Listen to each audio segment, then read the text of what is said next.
Estamos iniciando mais um programa Cidadania e Serviço Público, uma produção da Federação das Entidades de Servidores Públicos do Estado de São Paulo, FESPESP. E hoje temos no nosso programa o presidente Arthur Marques da Silva Filho, presidente da maior entidade de servidores públicos da América Latina. Uma conversa muito especial, onde vamos falar sobre servidores públicos, serviço público, a importância da prestação do serviço público pelos servidores públicos e pelo Estado. Vamos lá?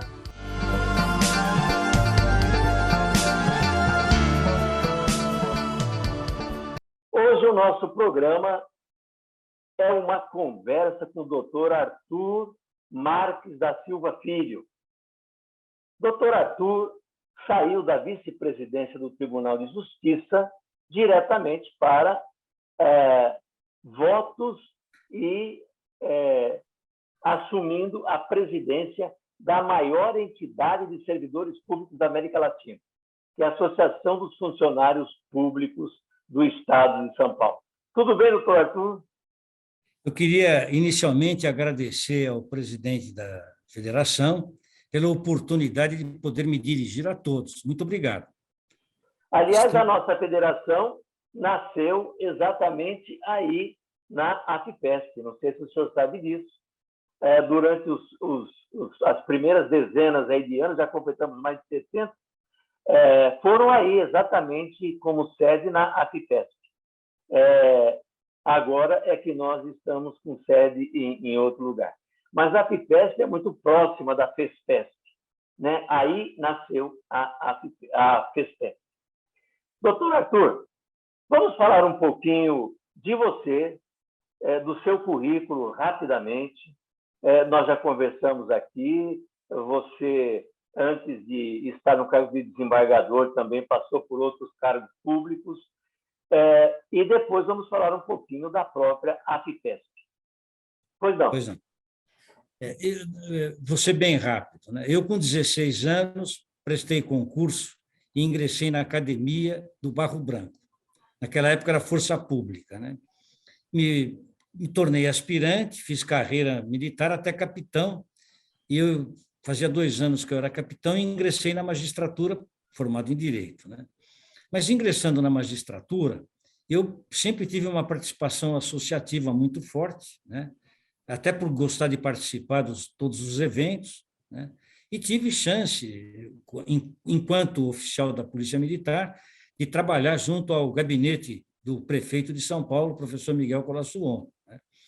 Então, tive uma experiência assim, conheci a Câmara Municipal, né? Enfim, tive uma participação muito pouca politicamente, mas já percebia os movimentos, né? Na magistratura, eu procurei fazer cursos de especialização, né? Acabei fazendo doutorado na Universidade de São Paulo, do Largo de São Francisco, né? E fiz livre docência na Unesp, em 2 escolas públicas, né? A minha formação básica sempre foi em escola pública, né? Por sorte, tive bons professores, né? Professores de excelência e de boa assim, formação, né?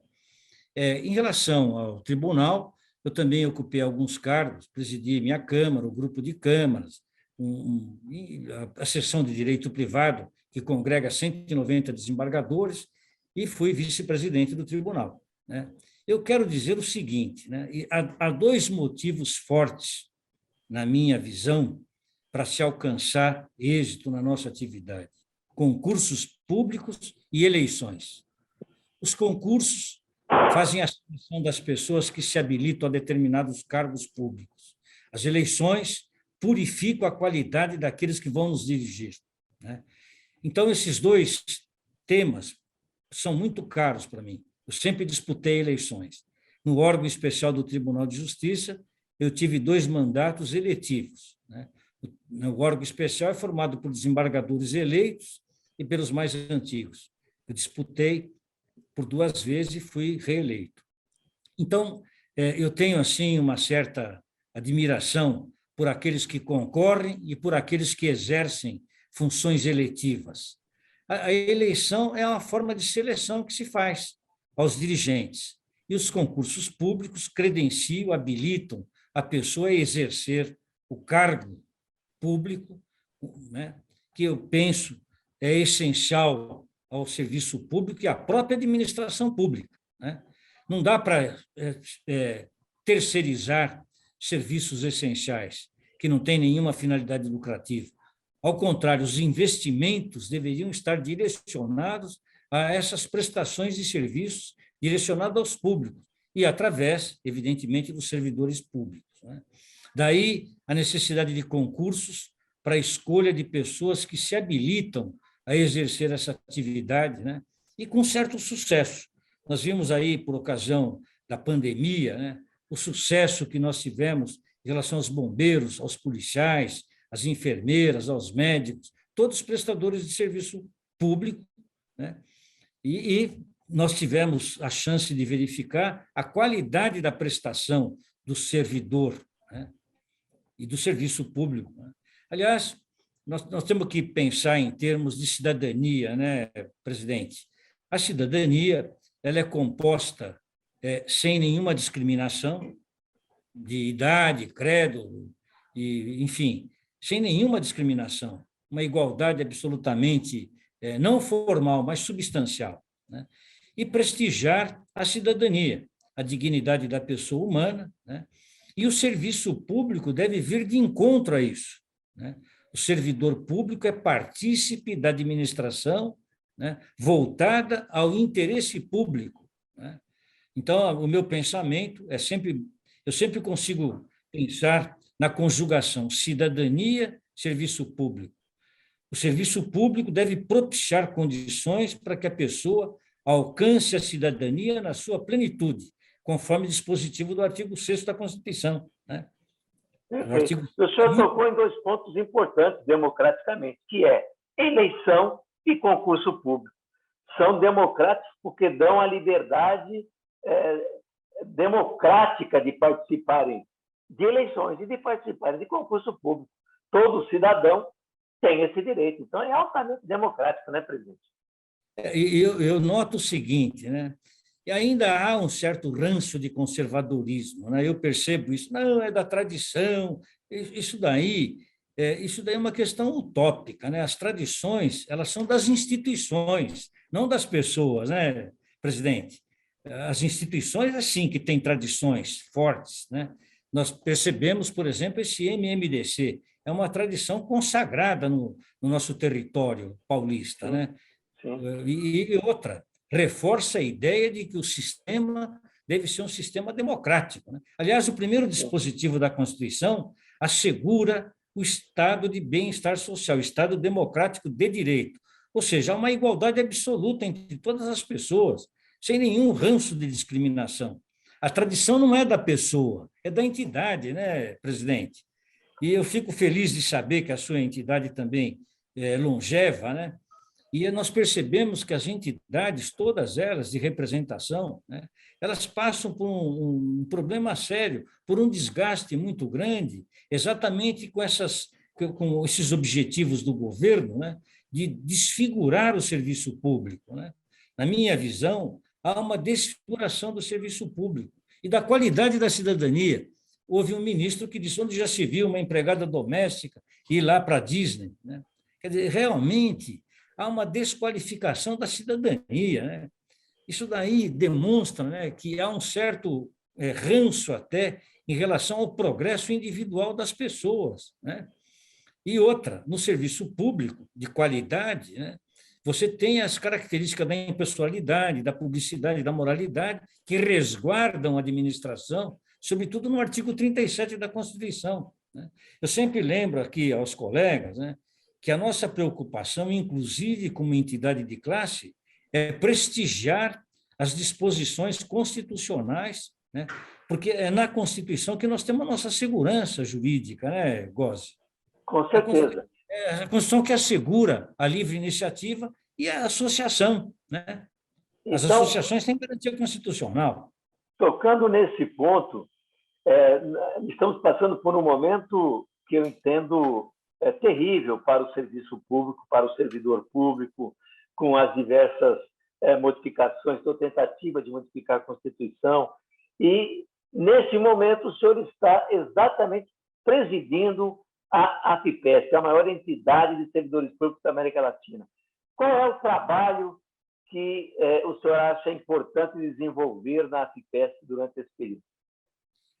Olha, na minha visão, né, eu tenho procurado manter contato com todas as autoridades, né, para tentar revelar o serviço público, né, e a busca da qualidade e da eficiência. Eu sempre procuro mostrar que o serviço público é necessário, é da essência do Estado. O Estado se constrói com base, com fundamento no serviço público, na administração pública, né? E é fácil de se demonstrar isso, né? O presidente é eleito, o governador é eleito, o prefeito é eleito, os vereadores, os parlamentares são eleitos pela população, e deles deve emanar, né? Nós sabemos disso, o poder emana do povo por meio dos seus representantes legais. Então, nós temos que qualificar a representação, né? Nós temos que trabalhar bem nesse sentido, na direção traçada de bons parlamentares para fazer valer os direitos da própria cidadania. A garantia do cidadão é a qualidade do serviço público, né? Eu não sei se você se recorda, eu me lembro perfeitamente, no Instituto de Educação, onde estudei, nós tínhamos o dentista e médico. Era um médico do Estado que atendia os alunos, as alunas. Tinha um médico para os meninos e uma médica para as meninas.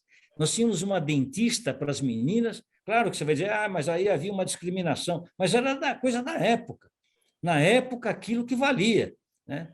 Depois é que começou a ter número de alunos, né, sem uma divisão sectária, mista, né? Então, você ia para o colegial, ou de uma maneira geral, as meninas iam para o normal, os meninos para o científico, e alguns iam para o clássico. Eu não sei se você se lembra. Havia uma divisão... Eu fui para o clássico. E por quê? Porque os que iam para o clássico tinham uma tendência, né, mais para a humanidade, ciências humanas, tal, e assim era feito segmentos, né? E de qualidade. Eu não sei, eu sempre o exemplo que eu sempre lembro era do ensino, né? O ensino primário nas escolas públicas credenciava, habilitavam a pessoa a fazer o exame de admissão para ingressar no ginásio. E ia para a escola particular aqueles que não tinham êxito, né? Isso mostrava a qualidade. E outra, eu não sei se você se lembra, né? Hoje nós temos as cotas. Naquela época não tinha cota, mas na minha classe nós tínhamos negros, pardos, japoneses, tinha todas as etnias, né? Quer dizer, já não havia discriminação, havia separação entre homem e mulher, mas era uma separação, eu diria assim, até racional para a época, né?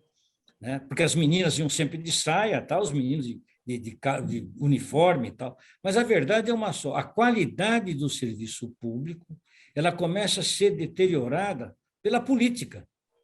Não sei se os próprios políticos, né, acabam gerando um mecanismo, né, inibitório do serviço público, reducionista, né? Nós temos que, na qualidade de presidente das nossas instituições, trabalhar para fortalecer o servidor público e, por consequência, o serviço público e como garantia da cidadania, né? O cidadão vai estar garantido quando tiver um serviço de qualidade por servidores habilitados. Essa é a minha visão agora. Aí entra um outro assunto, presidente. Nós estamos aí às vésperas de uma eleição que consideramos importantíssima agora em 2022, e nós estamos percebendo que nas últimas duas eleições nós não elegemos um Congresso que realmente representava o cidadão. Se falar em trabalhadores, então, menos ainda.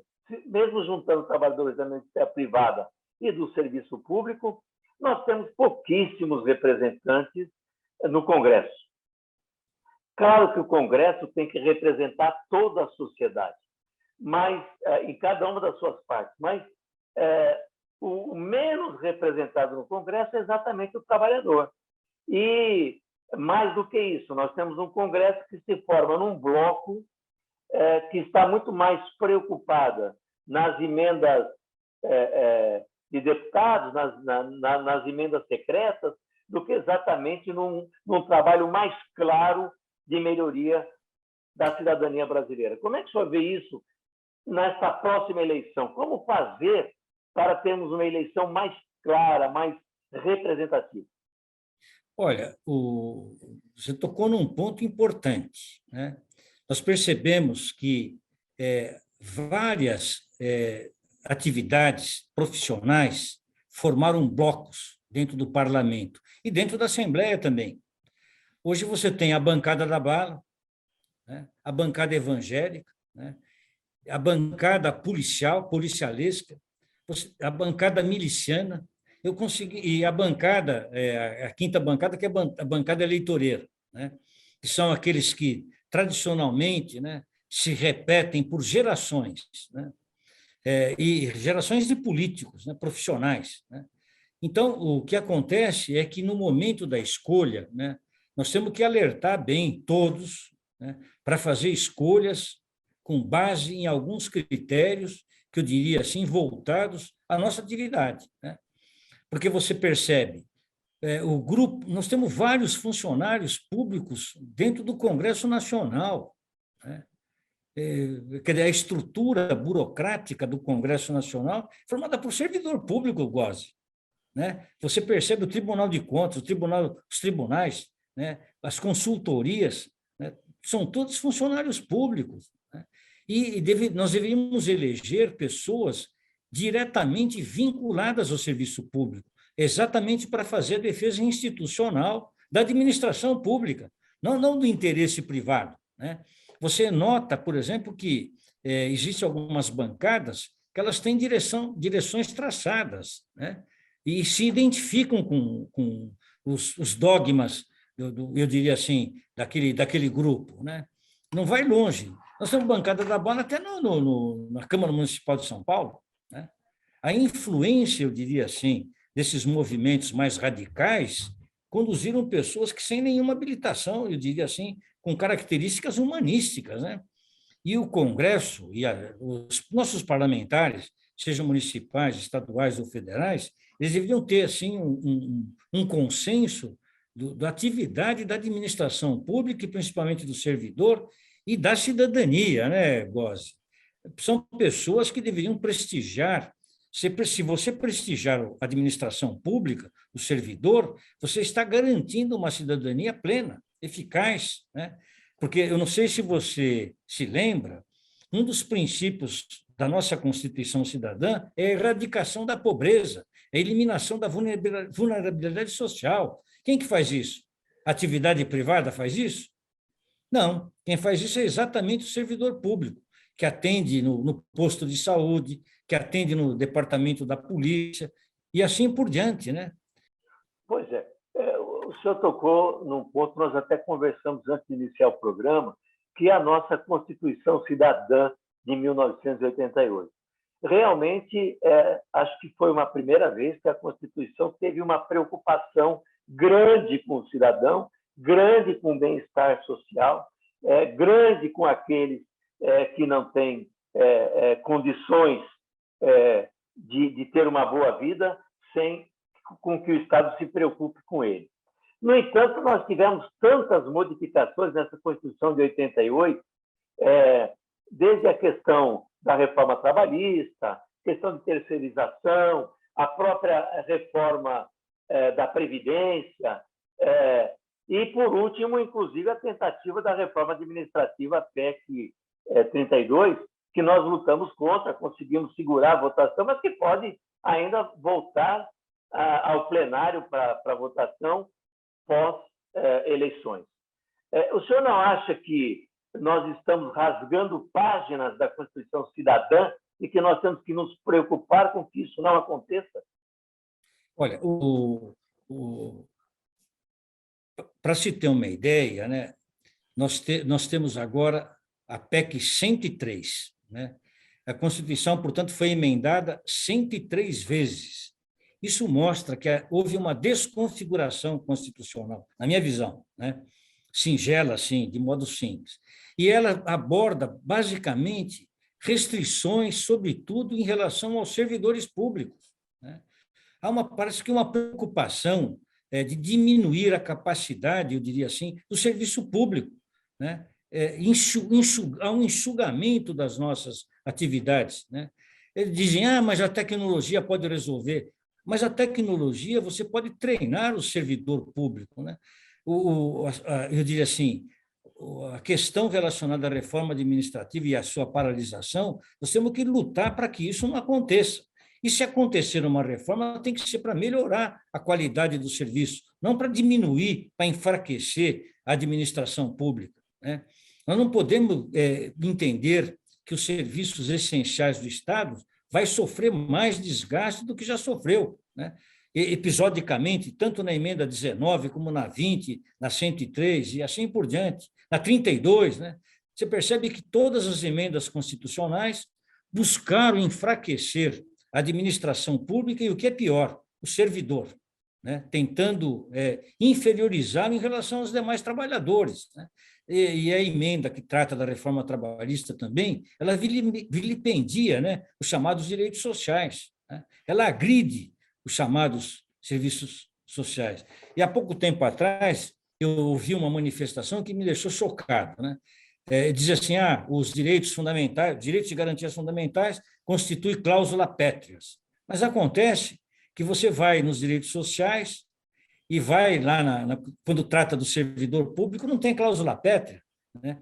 O serviço público não tem garantia, né, nenhuma. Quer dizer, qualquer emenda constitucional pode alterar esse panorama da administração pública e enfraquecer ainda mais o servidor. Nós temos que fazer uma luta incessante e também trabalhar para que os políticos, né, tomem conhecimento das nossas prioridades e assumam compromissos sérios, né? O servidor público e a administração pública não é culpado pelos desgovernos, né? Estamos vendo aí algumas situações que desconfiguram, né, a qualidade do administrador, principalmente daqueles que devem ter o comando, né, da nação, do Estado, do município, né? Eu não vou citar nome, mas a gente percebe que até uma exacerbação, né, de certas condutas que desprestigiam o próprio serviço público. E, aliás, tentam desqualificar, né? Tentam desqualificar. É porque a justiça é morosa, porque isso, porque aquilo, porque o serviço público de saúde não funciona, tal, e se esquece que precisa ter recursos, né? Um dia desse eu vi uma notícia, não sei se você chegou a ver, a nossa Santa Casa de Misericórdia aqui em São Paulo, né, estava rompendo com o SUS por falta de pagamento. Tomou conhecimento? Pagamento singelo, né? Paga uma miséria para os médicos que fazem o atendimento lá. E não estavam pagando, quer dizer, vão pagar outras coisas, né? O orçamento secreto, várias emendas, e se esquecem da saúde pública. E a Santa Casa, o Gozzi, fica numa região, você conhece melhor, é a pior região que tem, né?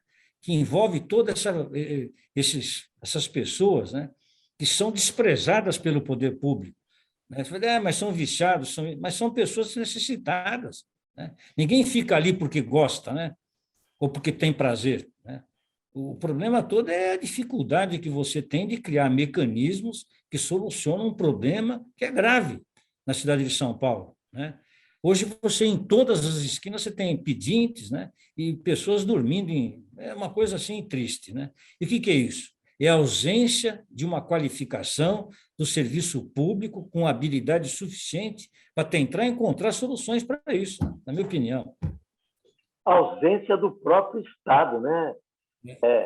Essa é a importância do servidor público e do serviço público, porque é a parte do Estado que vai exatamente na direção do cidadão brasileiro. Quanto menor as condições de vida que ele tem, mais o Estado tem que agir. Eu me lembrei, né, que quando houve a Revolução Francesa, em 1789, né, o que eles fizeram? Eles criaram a noção de serviço público, né? A noção de serviço público surge a partir, então, de um movimento revolucionário, né? Por quê? Porque não podia ficar na mão só daqueles que governavam. Tinha que ter serviço de qualidade, né? E a nossa luta tem que ser essa mesmo, né? Os cargos em comissão, primeiro, terceirização nunca, né? De jeito nenhum, do serviço público. Perfeito. Você imagina você entregar à iniciativa privada, como já está sendo entregue, os cursos universitários, né? Deve ser do seu conhecimento. Grandes Sim, grupos econômicos comprando sim, centros universitários, né? Mas nós já tivemos situações, e você sabe melhor do que eu, fundações, né, de pessoas bem intencionadas que criaram um mecanismo, né? Eu conheço algumas fundações que prestam serviços relevantes, né? Que são do terceiro setor, como nós, né? Mas que prestam serviços de relevância. Eu gostaria muito que todos os servidores se unissem, né? E que essa união fosse uma união fortalecida pela escolha, não só dos políticos, mas também das pessoas com quem nós trabalhamos, para tornar o serviço eficiente, impessoal, transparente e com qualidade, né? O servidor público é essencial à estrutura do Estado e faz parte, e deve fazer parte, desses componentes políticos, né? Nós não podemos ficar alheio à participação política em nenhum instante. É através da política que nós podemos assegurar e garantir os nossos direitos. Muito obrigado pela oportunidade. Doutor Arthur, nós é que agradecemos esse tempo seu conosco aqui no programa. Eu acho que você conseguiu transmitir muito bem o trabalho que a AFPESP, a partir da sua presidência, está exercendo, e a importância do serviço público, a importância do servidor público. E está aí a importância da AFPESP, a sua importância também. Muito obrigado por estar conosco nesse programa.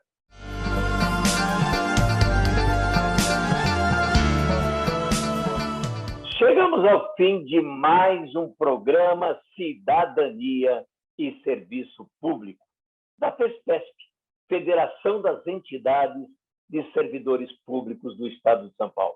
Um programa que vem trocar ideias com você, servidor público, com você, cidadão. Até o nosso próximo programa.